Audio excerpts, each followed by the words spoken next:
Hi guys, my name is Miller and welcome back to the Season 91 video.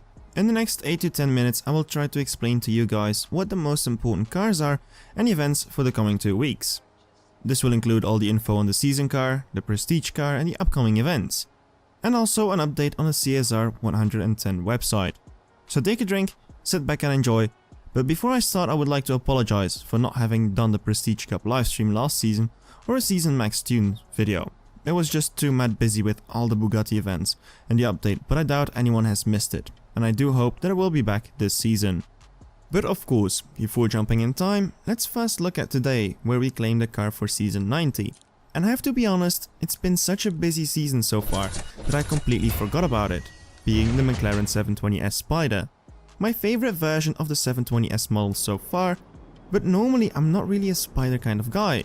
But it feels shape-wise a little bit less odd or futuristic.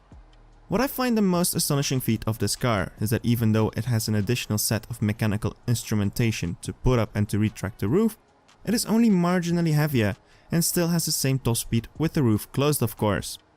This is because the 720S was designed in such a way that chopping off the roof would not require that much structural change, avoiding additional structural weight when transforming it into a Spider. This advantage makes this model significantly lighter compared to other Spider versions of competitors. The car comes in Aztec Gold, which is automatically associated with the pictures that we see online on the car when it was released. Performance-wise, it is the same range as the 720S, but what I like is the fact that the pattern and the tune are different, making it less feel like it's a copy-paste. Like any other McLaren, this car will have many colors available to be pulled starting from next season, and for newer players, this is a car that can be used in a Tempest storyline without a doubt.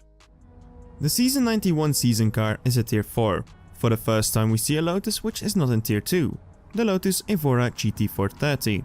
At first I was kind of like, not as interesting as a Tier 5 car, but it has perfect potential to become a future prestige car, and I'll always take a decent Tier 4 over a mediocre Tier 5, because to me the most important is upgradable worthiness.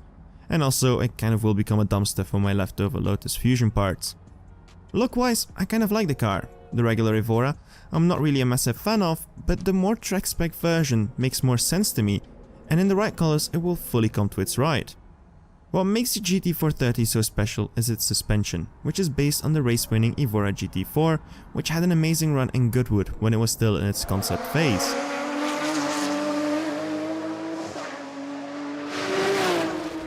In game, of course, it will become the fastest Lotus, however it is the second fastest road legal Lotus in reality, with the special 311-430 being a more tracks-based spec, but running the same Toyota V6 engine.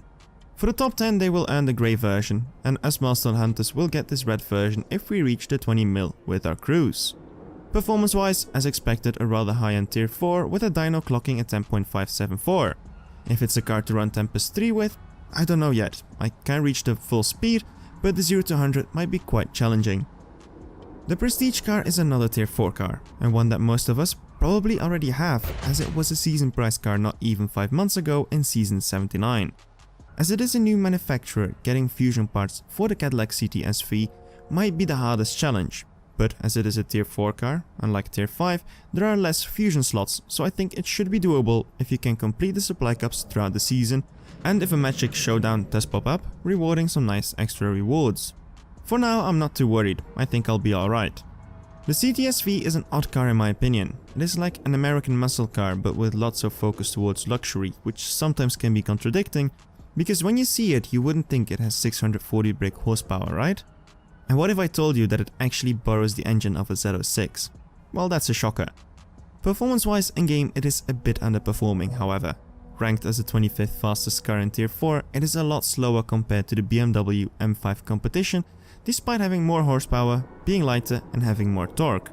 I would have at least expected them to be kind of in the same range. With the max out time of an 11.395, it is also a car which I think I will bench once it's used for the Cup. Nonetheless, a nice collector piece, and if you don't have it, tomorrow starts a 10 times drop rate on the silver crates.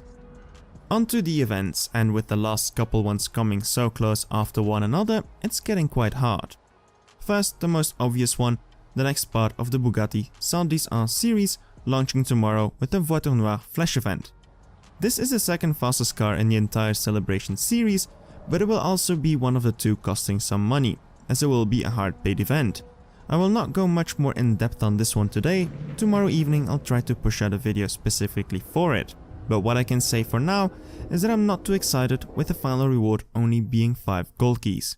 And with the excuse for having many other events does not really add up, as other events except of the Best of British have not been rewarding any gold keys, or really bare minimum. But yeah, more on that tomorrow. Other than that, if we follow this pace, we can also expect the event after the Voiture Noire Flash event to happen this season, and that would be the Duality Cup for the Veyron and the Chiron to get the special Chiron Sport Sans Design. Talking about the Bugatti series, I can't not mention the CSR 110 race.com website, link below, where we still have a community challenge running. Today or yesterday we unlocked the second milestone, being the special rare imports for the Bugatti EB110, the Legends Bugatti for those who don't know what I'm talking about. The crates however are not that attractive at first sight. With a free crate every 2 days and a 15 crate loyalty, I'm not really feeling it to wait for a stage 6 part over a span of 30 days. I'm not really sure either what the purpose is of this crate on its own, but to me it is an indication what the 100% reward will be. I believe it will be a free Bugatti EB110. Whether it will be fully restored or not, I have no clue, but this crate and the mention in the lock-in order on Tumblr page make me feel like this will be the free Legends car. People have speculated on a Type 57 SC Atlantic to be the one. However, as there is no mention anywhere in the in-game notes or the page, I doubt they'll push out an update the moment we reach 100% to give everyone the car for free. On the other hand, I could also be completely wrong and they can surprise us out of nowhere.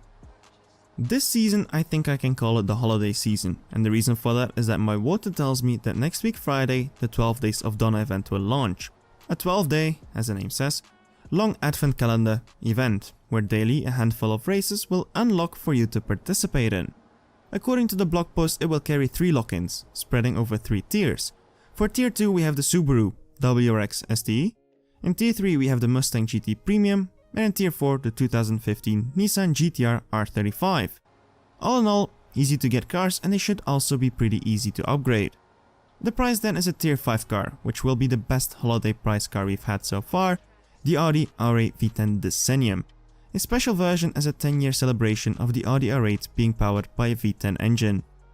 It is a quite special design on the front end, and it is aesthetically pleasing, so I will gladly take it, but best of all is that it shares stage 6 part with the other tier 5 Audi R8 V10s, meaning it should also be pretty easy to upgrade if you decide to do so.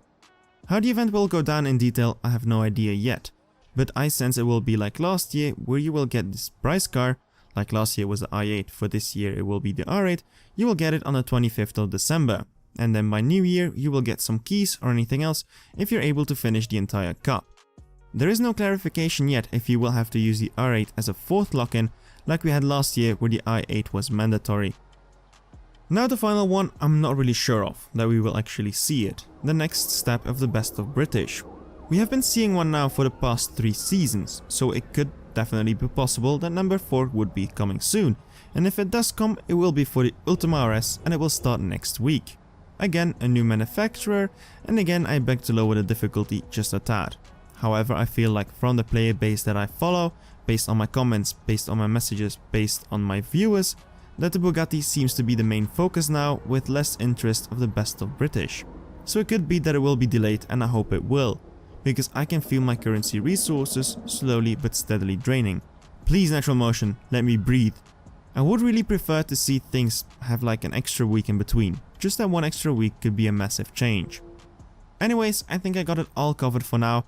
Hopefully Showdown is running smoothly for everyone. I heard that by now at least 25,000 people have gotten the car, which is a great achievement, but there is still plenty of time, so I expect it to be roughly 40,000 people by the end of the event. If you enjoyed this video, please let me know by hitting that like button, subscribe for more content like this. My name is Mille, see you around, and keep racing.